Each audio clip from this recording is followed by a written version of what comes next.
Hello and welcome to Fearless DIY Music. My name is Tristan Lass, and today we're going to be going over how to change the strings on a guitar. I'm going to be using the Stratocaster as an example because the strings that are on it are in dire need of changing. I don't like changing strings unless I absolutely have to. I do like dead strings, but once they get corrosion and stuff on them, and there's tuning stability issues, which there are on this instrument, it is time to say goodbye. So I thought I would take this opportunity to go through some of the finer points of changing strings for both anybody from a beginner to somebody who's done this hundreds of times. These are a little laundry list. This is a little laundry list of things to pay attention to when you're going through the process. So let's get started. The first step to changing strings, and at the end I'll go over some of the things that you look for on an acoustic guitar, but right now we'll just focus on electrics. The first thing to do is to detension the strings. So what I do is I take my string winder, and if you don't have one of these, you should. A string winder and a pair of wire cutters are my recommended tools for this job. Alright, so we just go through, we detension the strings. I usually just go, few turns, get the tension off of them. And then the next step may be a little controversial, but I don't think so. The next thing I do after I get the strings detensioned is I grab 3 at a time. You notice how much slack I've got here, and I just cut them right about where the neck joins the body, like so. And I find that that's the easiest way to do it, because then you're just pushing through the nubs or pulling them through on a Tune-o-matic style guitar, and it's just really easy at that point to get rid of all the strings without having to go through the whole process of trying to thread them off individually from the machine heads. I don't know why that one's sticking. Of course I say that, and then now I'm having issues getting the strings out. What the heck is going on here? All of them came out really smoothly except for these two, and I have no idea what's happening. Alright, I'm just going to snip those real quick and then take a look on the back here and see what's holding them up. They're there. They're just, the ball ends are just sitting there. This was a set of strings that I've just been very unhappy with from start to finish. So it's unfortunate that just happened. I'll probably have to take a pair of pliers and go ahead and see if I can just force those out. There we go. They were just stuck a little bit. And these were Fender strings, Fender branded strings. There we go. Now they're coming right out. Do not buy those. That's my recommendation. All right. So I've pulled all my ball ends out. I've got all those strings off the bridge. And if it was a Tune-o-matic style, you'd just be pulling them off the back. And I apologize for that hang-up, but it shows that that particular brand of string, there's a reason why I don't like them. Alright, on this particular guitar, I do have a roller nut. And if it wasn't there, I wouldn't have to even go through this part here. But with these split-top tuners that I have on this guitar, these strings just come right off. Super easy. I'm just throwing things on the floor in the interest of time, and there you have it. One of the reasons why those strings came off so easily up here at the headstock is that these are split top tuners, which means that you insert the string down into the tuner, then you bend it over, and then do your wrappings. If these were just standard tuners that are, have the little hole, as long as you don't have too many wraps on there or a crazy knot or something like that, they should come off very easily too after cutting the strings. You should just be able to remove all of them almost at once just by grabbing them with your hand and just give them a little jiggle, and you can almost pull all of them at once. Which brings me to a really interesting topic, I think. A lot of luthiers and a lot of experts out there like to tell you, the luthier's knot or all these different crazy ways when you put a string on to thread them through your machine heads. Never do that. It's really quite simple what you need to do. Let's go ahead and open up, and I'm going to go over that in just one moment. But first we're going to open up our set of strings here. I'm not going to restring the whole instrument. We're just going to put the low E on, and then I'll talk about that string winding thing.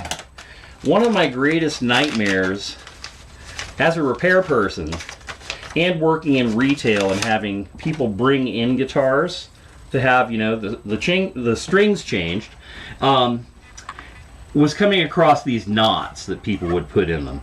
All right, so you see here, I'm just feeding the guitar, or the guitar string, through the guitar body, through the, you know, tremolo block, or the vibrato block. I've done so many videos on vibratos, and then I go and call it a tremolo. But anyway, you just feed it through. You've got your string right here. And this is on a Strat style guitar or a Telecaster or anything that has the strings go through the body from the back. If it were a Les Paul or anything else with top mounts, you just feed it through the tailpiece, and there you go. You want to make sure that you pull on this to make sure the ball end is making a full connection. You don't want that to be loose when you start to actually string the guitar and bring it up to pitch at your machine heads.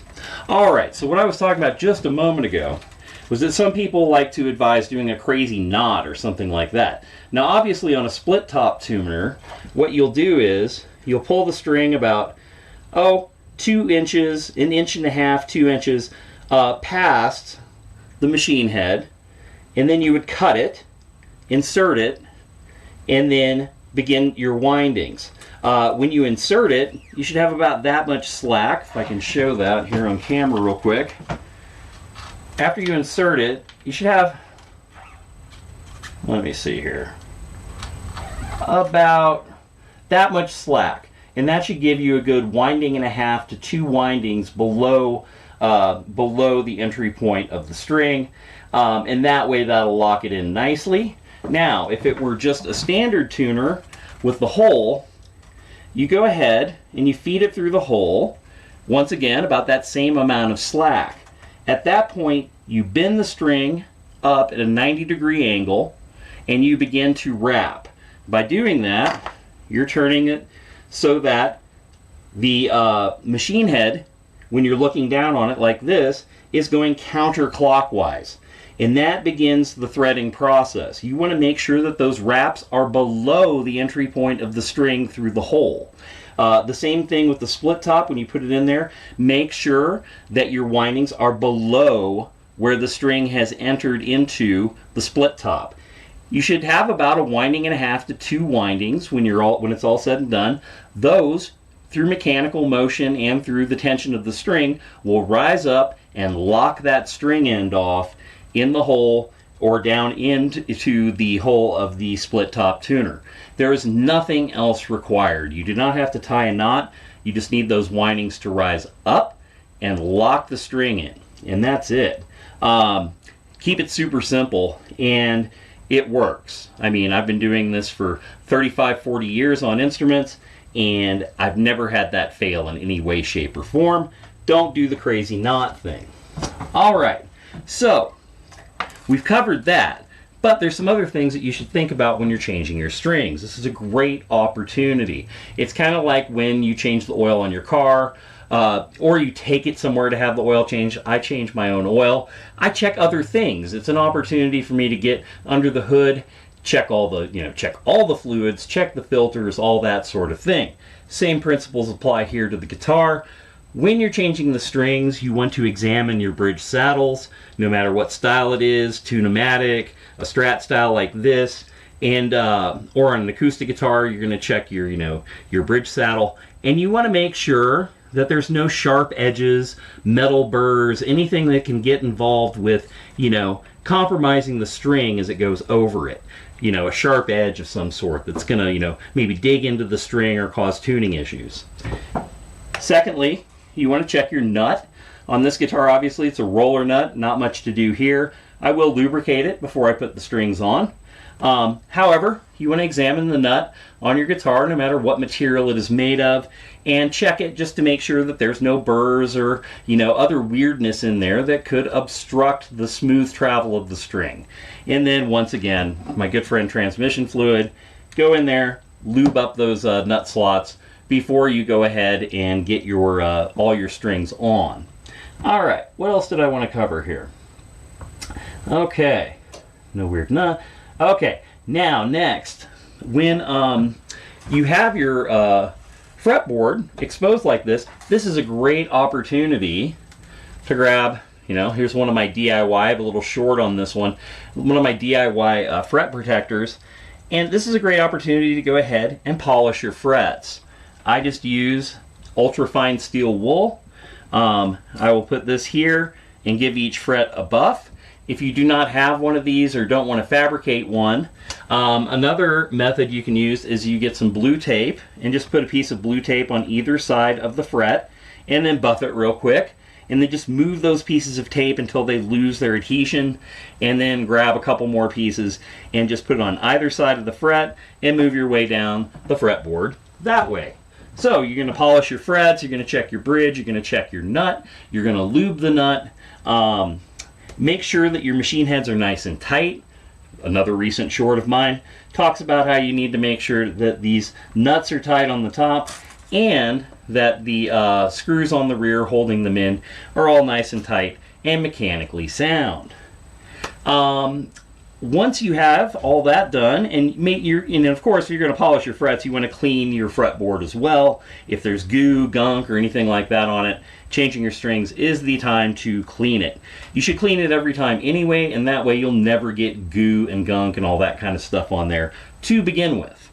And so once you have your strings on the guitar, and you have all 6 on, and you have them all up to pitch, what you want to do is you want to go through and give them a really good stretch. I stretch them, you know, the recommendations around the 12th fret. I see nothing wrong with that. And you just want to go and really give them a good stretch. Without getting to the point where you're going to break them, you'll feel the tension. And just give them a good stretch, retune, give them a good stretch, retune. I do it until there's hardly any variation in pitch after I stretch the strings. Then I know they're good and stretched, and that way you don't have to suffer through, you know, a long break-in time for your strings. Get them good and stretched. A lot of problems on a guitar come from not stretching the strings. And I've been amazed at how many times I've had rattles and buzzes, but then I give the strings a good stretch, bring them back up to pitch, and the guitar is just fine. All right. So, the final thing I want to talk about is if this were an acoustic guitar, there's one thing that could come up that doesn't come up when you're dealing with electrics, and that's the bridge pins. So, you know, you've got all the little pins there holding your strings onto the bridge of the guitar. You know, a lot of string winders have this little cutout right here, so you can get underneath bridge pins and pop them off. If that doesn't work with your particular tool, you can always feel free, after you cut all the strings, to reach into the sound hole, feel the bottoms of those bridge pins inside the guitar, and just give them a little push with your finger. And that should be enough just to pop them right out.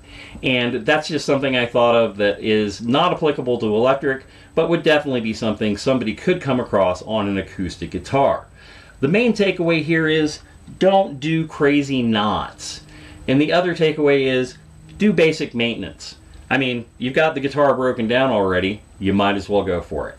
Alright, well, thank you so much for watching, and if you have watched the video to this point, I would appreciate a like and a subscribe.